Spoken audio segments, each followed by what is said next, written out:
You know, I think we should use the hymnal of Jason Mraz every week. It's happy music. But it talked about their life breaking down. Could it be, let's consider today, that when it feels like life is falling apart, that you're not breaking down, but you are breaking open? That everything in your life can be used to contextualize an evolution, can be used to be on a path of becoming. And so, yeah, you can look at it as breaking down if you want, or you can look at it as a great and magnificent opportunity to become more of you, the Christ of your divine essence. What do you think about that? Oh, try to contain your excitement. I don't want any golf claps for that. You are in a place of becoming. Your life is a great laboratory where you are becoming more of who you are meant to be. That deserves more than an opera clap. And here's the best thing. When we do it together in community, you're not doing it alone. You lean into your left and your right, in front of you, behind you, to the presence of God that looks like the people around you right now. And remind me of the truth. Remind me of the three little things, that it's okay to go ahead and cry. Go ahead and cry and cleanse yourself of that which is no longer needed in the field of your life, that you may be born again and again and again and again. Scripture says be born again by water and by spirit. Well, maybe the tears are necessary, cleansing, to be born in water so that you can release old habits, old ideas, old thoughts, old views, and old judgments of who you are to become who you are. Breathe that in for a minute. So you okay to be born again today? That's not a term we use very often in unity, to be born again. But we follow our master teacher who talked about it an awful lot. And so I'm going to invite you into a consciousness and a mindset that says when you leave here today, that you will not be the same person that you came in. Now, you can't be changed spiritually. That's absolute. The spirit of you has never been touched by the human experience, but sometimes things happen in life. You can be born again at that human level because a new consciousness emerges. I wanted to share a story today. How many know the name Gary Zukav? Yeah, really well-known guy. Well, I met Gary Zukav before he was really very, very famous, and I was so excited. He was coming to the church that I was the music director of, and I got selected to be the singer and the pianist for Gary Zukav. He was going to speak before 1,500 people. I had read The Seed of the Soul, had made an attempt at reading the Wu Li Masters, which was a little bit harder for my mind to comprehend. Certainly richer now that I read it than I did back then. But I saw that this profound thinker, this incredibly intellectual, wise man, in his books that were rich with spiritual content, was going to come, and I got to do music for him. Well, the time came, and Gary Zukav was announced. He made his way to the platform, and I'm playing the piano, and the piano began to fade, and I ran as quickly as I could to the front row seat so that I could be a sponge to soak up everything that Gary Zukav had to share with us.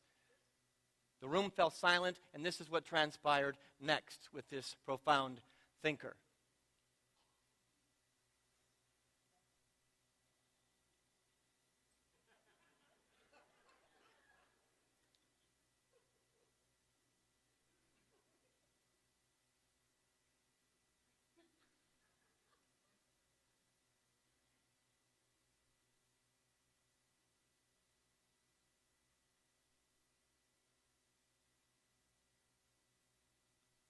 This went on for 5 minutes. And he ended the silence with this very profound statement. Wow.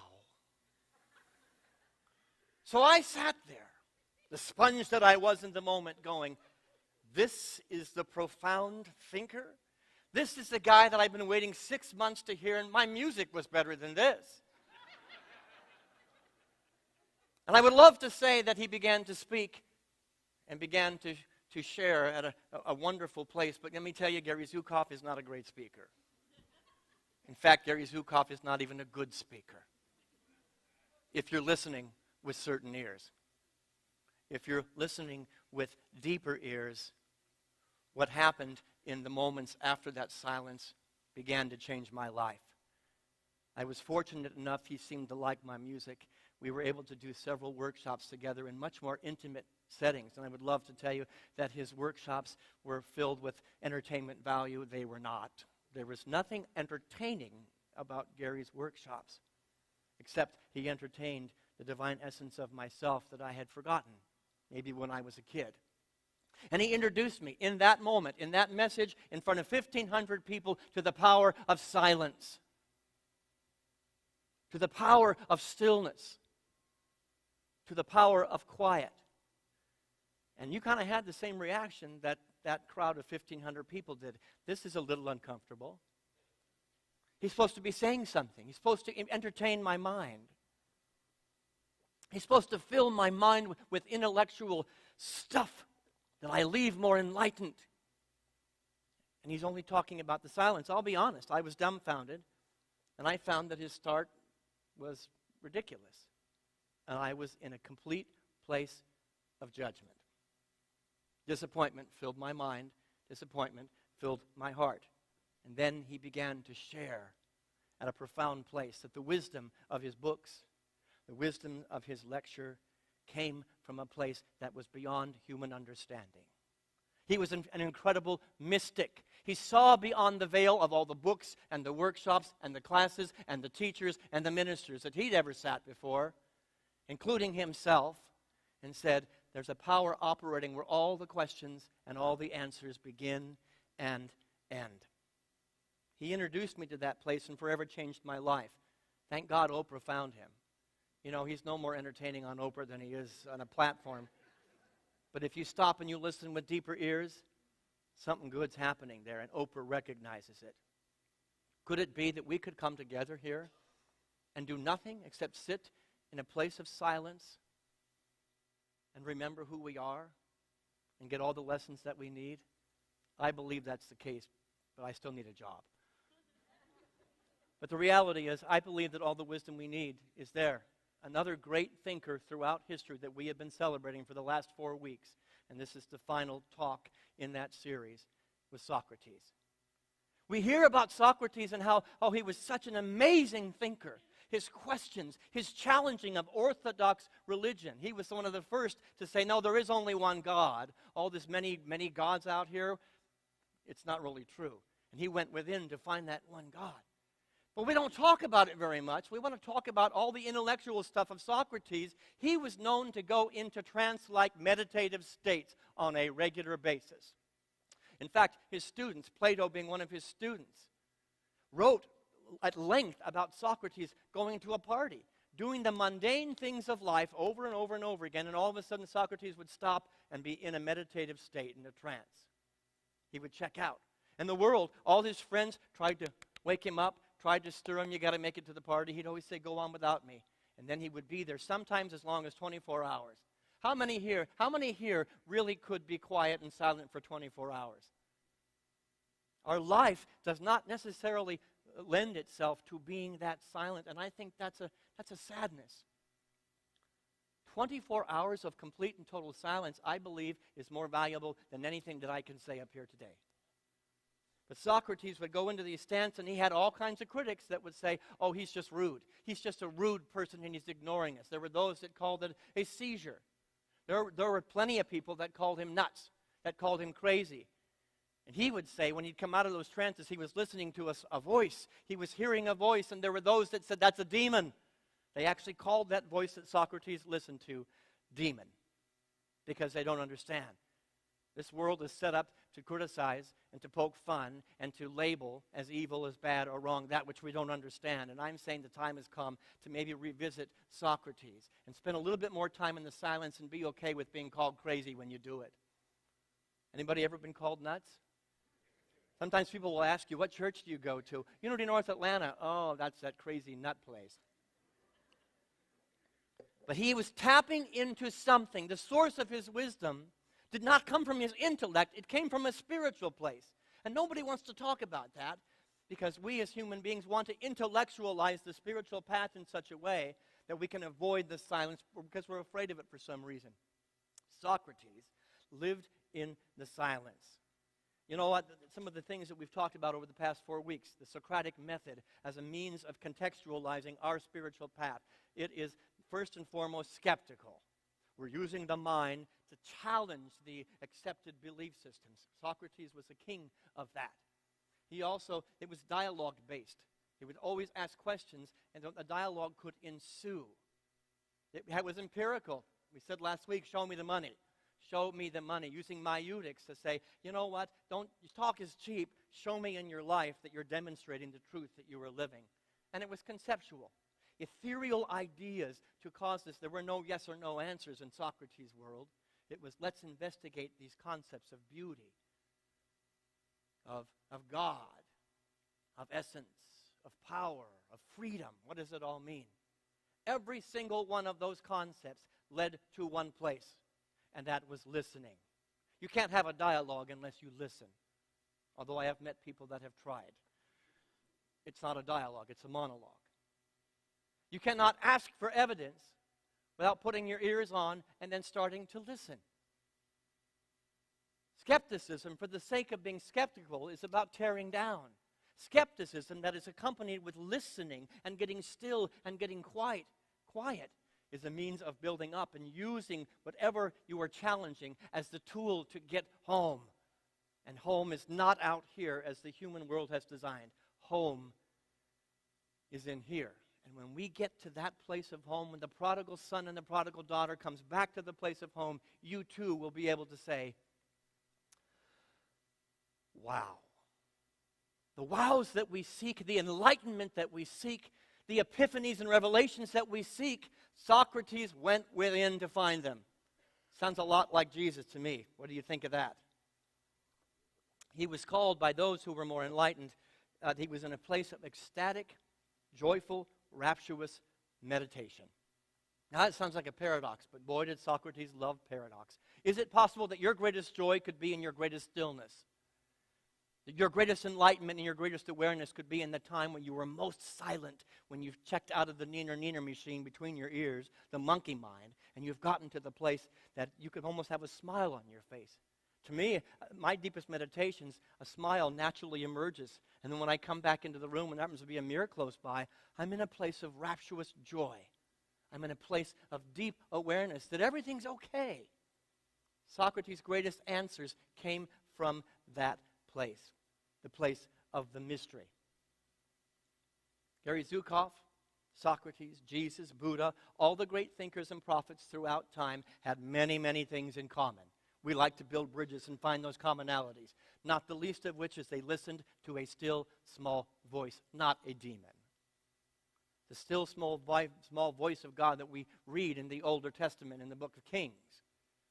There's something to this. Buddha told us the answers were within. Socrates went within to find them. Jesus went in to find them. There might be something to that. So maybe we can just for a minute consider stopping the addiction of running to the next workshop, the next class, the next teacher, the next big thing, like a spiritual junkie saying, come on, hit me, baby. And to know that what you need is something quieter, something more peaceful. On that note, sit with me just a few moments in the energy of Gary Zukov and just breathe that in for a second.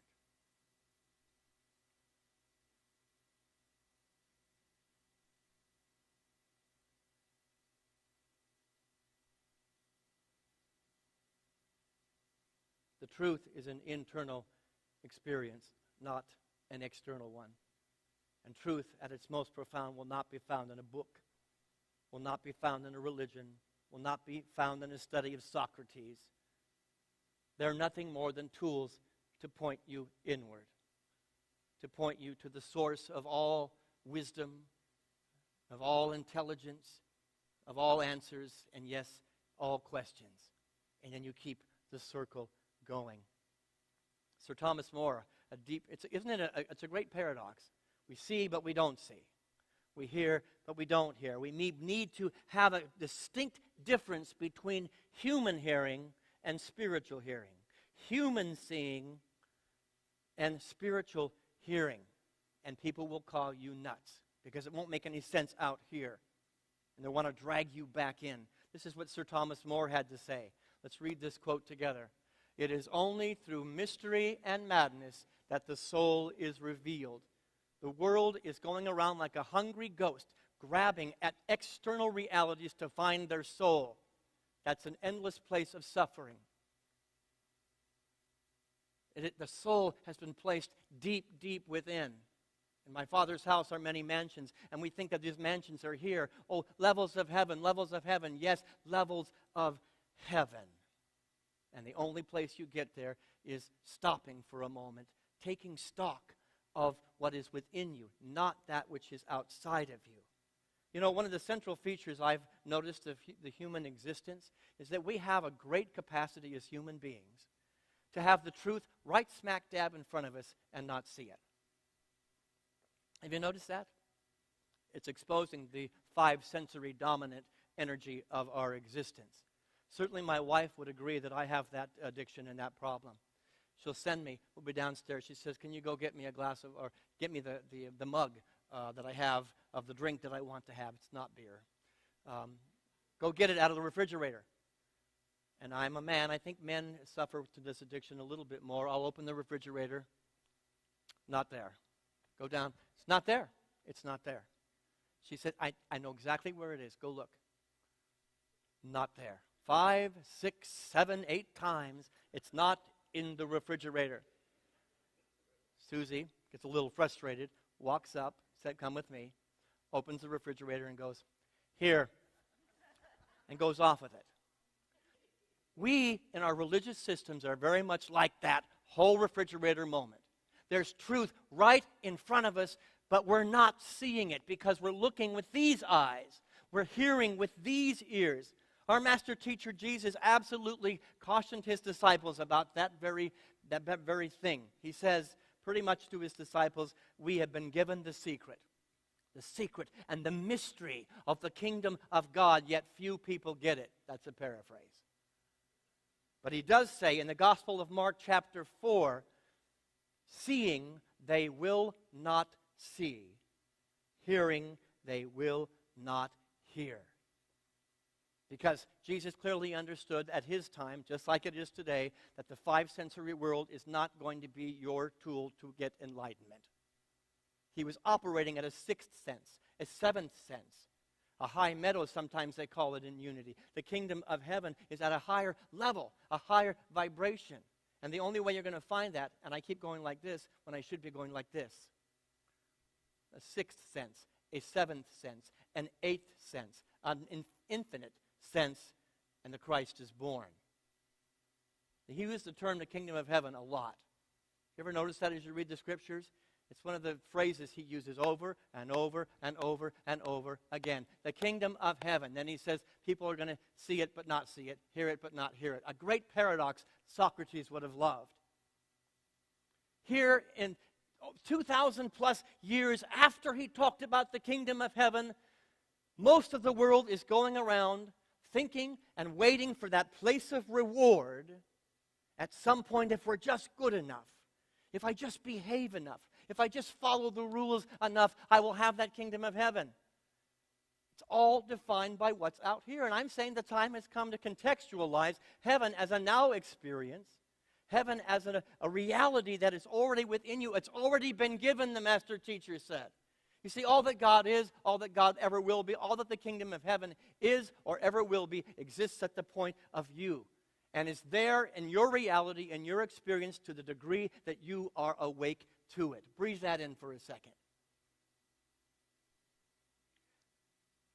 How would it be if when you left here today that there was a little bit more kingdom of heaven in your consciousness and in your thought and in your heart? Who has the control? Who's got the wheel there? You do.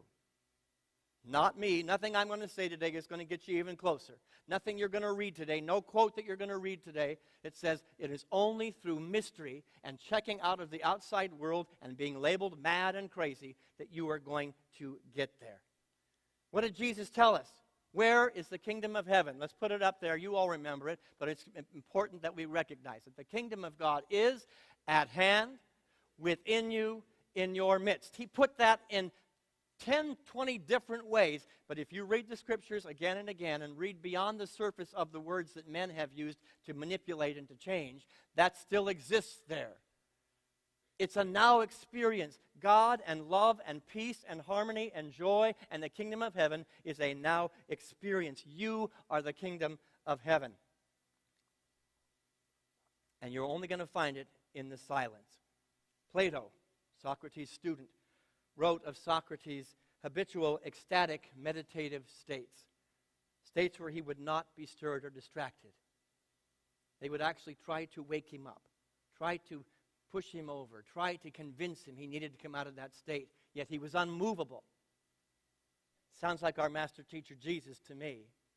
Boy, did the authorities at the time try to knock him off of his game. Boy, did his own human ego, given the symbol and the name Satan, try to knock him off course. Use your power. Use your knowledge for something great. Guess what? We have that same battle going on in us. The same distractions of people and authorities that will call us nuts, call us crazy. We need to do it differently. You need to act differently. And I want to contextualize this with my life. There have been a number of points in my life that I mark as part of my greatest moments of growth. When there was a lot of pressure as a leader, a lot of pressure coming from the outside, you need to take action. You need to do something different. You need to grab your authority. You need to be a leader. And you need to fire. You need to get rid of. You need to change. You need to shift. Now, sometimes I answered it and I got into a lot of trouble doing that. The times when I said, you know what? Let me check with headquarters.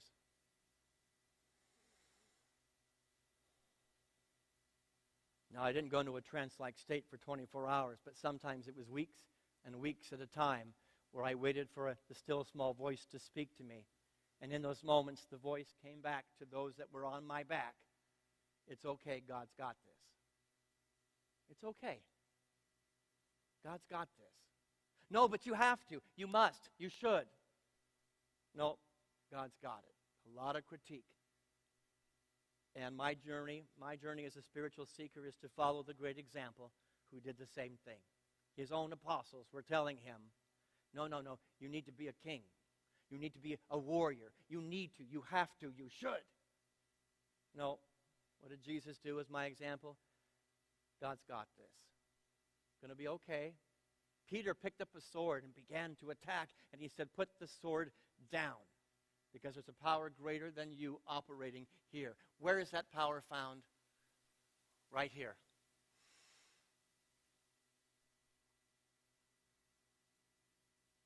If you're looking for a wow in your life, if you're looking for transformation and transcendence in your life to any human condition, stop and pause and breathe, and to know that there is a power by whatever name you want to give it that is good, that has got that. And there are people that will call you nuts. This is what Friedrich Nietzsche had to say about it. The voices out here are not going to stop telling you you should. And this is, let's put the quote up there now. I don't think we have that quote, sorry. You can leave that, go ahead and leave that slide up, Wes, thank you. He said this, those that were seen dancing were considered mad by those that could not hear the music. Those that are on your back saying you should, you have to, you must, cannot hear the music. Where do you give your power? To the monkeys on your back or to the music that you're hearing on the inside? Socrates heard the music. His greatest revelations came out of hearing the music first. Yes, he was a brilliant mind, a brilliant intellect. But make no mistake about it, if you read what Plato wrote about him, the silence is where he got his wisdom. And he was one of the first to say there was one God, one voice, not many gods. How do you do that? How do you do that? Well, here is just some examples. Cultivate the desire. We said last week, show me the money, talk is cheap. We come on Sundays and we give a good talking game about wanting to be more peaceful, to be more compassionate, to want to be more loving, to have all the answers, to be more wise. And then Monday through Saturday, we're back on the same old rut. If your spiritual path is informed by what happens here on Sunday morning, I'm going to pray for you. And I'm going to pray deeply for you because you're going to a well that's going to run dry. And I don't have any answers here. Socrates said, I know nothing. Let me ask you a question. And then you'll find the answers for yourself. So my question of you today is, how are you cultivating the desire for a greater life, for the kingdom of heaven?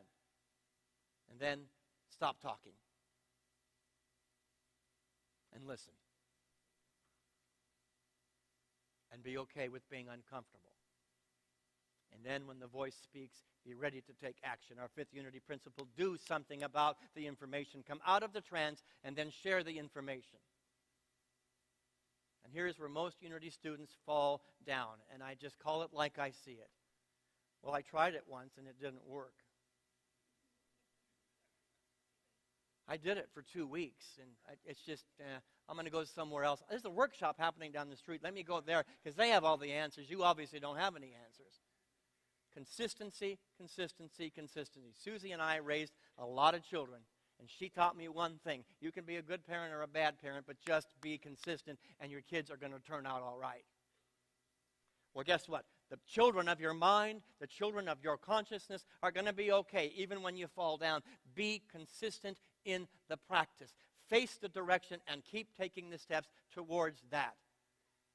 Get silent not once a week, not twice a week, every single moment of your life. He used to walk to a party. He'd be walking to a party, and he'd say, go ahead of me, and then boom, Socrates was in the place of, this is what's necessary right now. Be okay with going into a trance-like meditative state and putting your life out here on hold so that you can check into headquarters and be informed when you are speaking. So many people in the New Thought movement are going around affirming from the level of the five senses, from the level of the carnal mind, from the level of a human state, and they're creating the very essence they don't want, the very experience they don't want, because the cart was put before the horse. Everything that comes out of your mouth must be first be held in a place of silence and stillness, and then don't quit when it gets hard. Don't quit when the people call you nuts.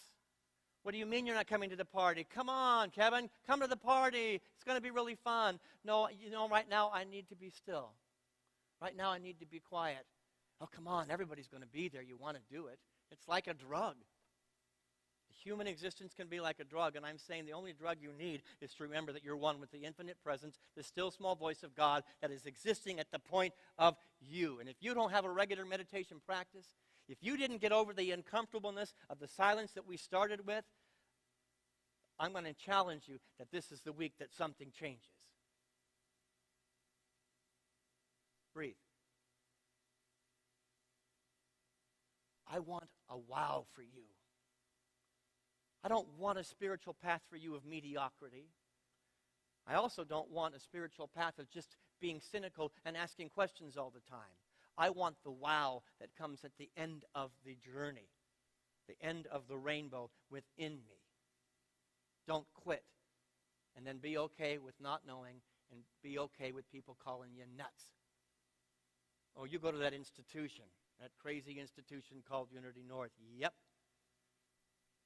Socrates would go here, I believe, although he'd probably be speaking instead of me.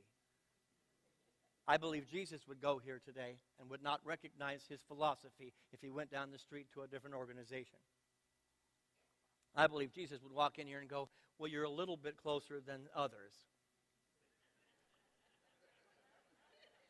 But sit down, let me tell you what you have forgotten.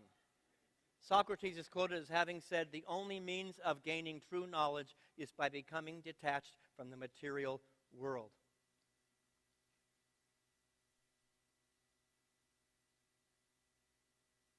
Where did Socrates go? Where did he go? I don't care. That's not the question to ask. Where did Jesus go? To hear that voice that we long for, that we thirst for. It matters less to me where Jesus went, or Muhammad went, or Krishna went, or Buddha went, or Socrates, or Uncle Joe went. The question I want to ask, and then let you sit with it this week, is where do you go? Where do you go? And I don't believe it will be a book. I don't believe it will be a workshop. I don't believe it will be another class. Those are wonderful tools. But where do you go when the book gets put down? Where do you go when the service is over? Where do you go when the meditation is over? I'm going to submit to you today that meditation itself is only a tool. We've made meditation the goal, but it's being on the other side of the meditation that is the goal. There are people sitting here today, and I was one of them. I have to hold myself in a certain posture, then I will find God.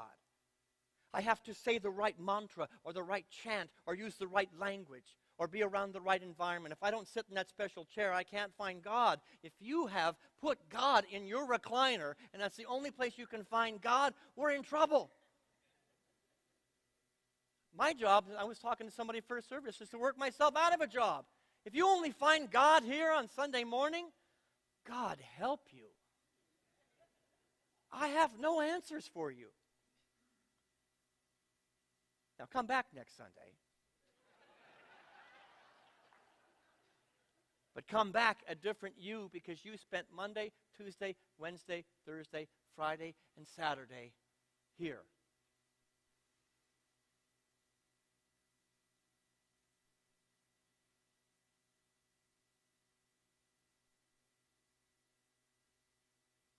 Wow. I want a wow for you. Let the mystery guide you.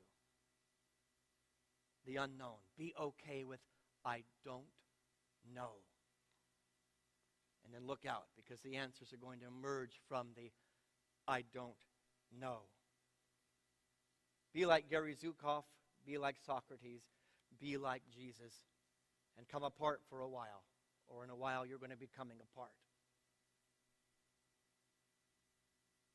I'm going to sing a song now to begin a time of meditation and reflection. This is from the Unity hymnal. We don't sing much from the wings of song. In fact, among my colleagues, it's a bit of a joke.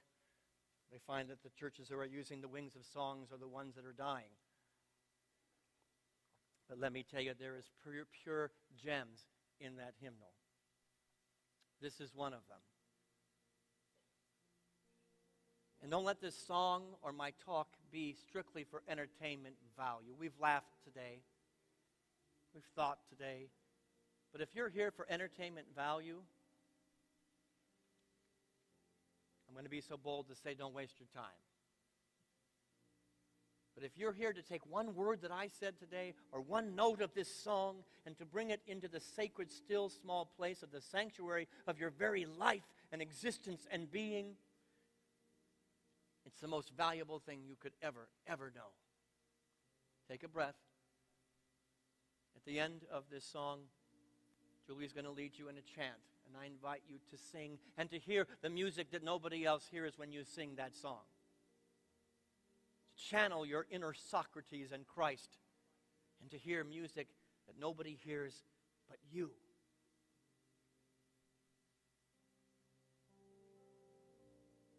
In the silence,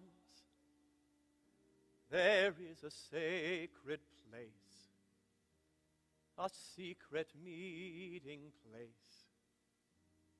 Love is there.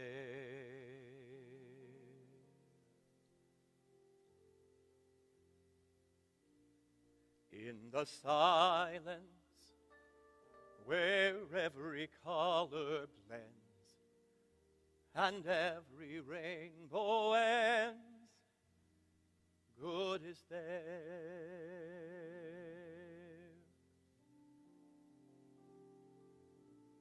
In the light, now you find that you know true peace of mind.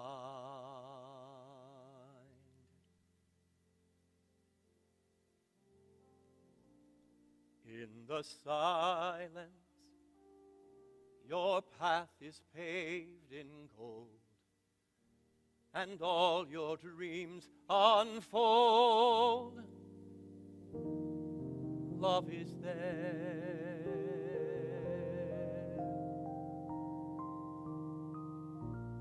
Peace is there.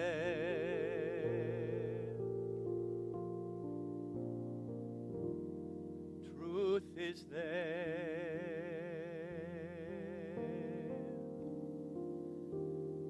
For God